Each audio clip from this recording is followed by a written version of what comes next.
Быйылғы қыр күнінің темасы бек кеңішчәнлікні өз ішіне ала. Икенчелікте пар кулланмыйча һәм җирне сукаламыйча нәтиҗәлелеккә ирешү. Семинарда Татарстан Республикасы районнарыннан гына түгел, Башкортстан, Казакстан республикаларынан Оренбург, Удмуртия һәм башка өлкәләрдән килгән 400-гә якын авыл хуҗалыгы белгечләре һәм җитәкчеләре дә катнашты. Кыр көне Август Мөслим агрофирмасының Октябрь авылы янындагы тәҗрибә җитештерү кырында узды. Сегодня у нас цель мероприятия показать наши делянки, как мы работаем,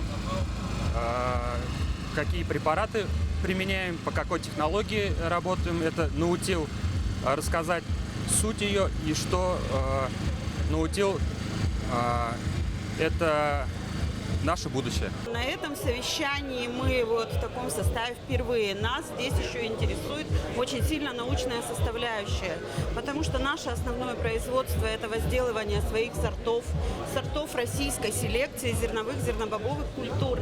И нам очень важна совместная работа по внедрению данных сортов на всей территории Российской Федерации. Шараның тантаналы ачылышында авыл хуҗалыгы һәм азык-төлек министрының урынбасарлары Дмитрий Яшин һәм Рафаэль Фаттахов, Татарстан Республикасы Дәүләт Советы депутаты Таһир Хадиев, Август фирмасы җәмгыятенең маркетинг һәм сатулар буенча директоры Дмитрий Плешкиннар да катнашты.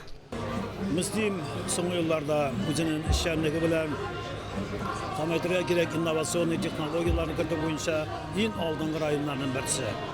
Dünyada en kadırlı ayıbırına nese deyip sorasalar minna minnetireyim jir.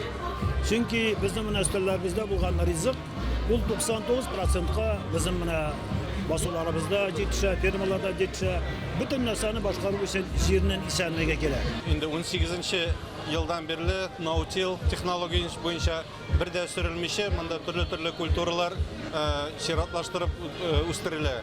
Haminde bunda biz göre alabız Avgust'un texnologiyaları nişek hoşlanma kırtıla, nişek zaşita ütkeriyle, nindi sortlar bizden niye kolaylırak iken yıl sayın ütkeriyle turgan şora, hem bir köp, bunda indi uzun için onlarda bir köp bilim var. Август агро компаниясы ил күләмендә үсемлекчелек тармагында иң алдынгы заманча технологияларны кулланмышлаучы компания. Ул шулай ук яңа алымнарны да тормышка ашыра.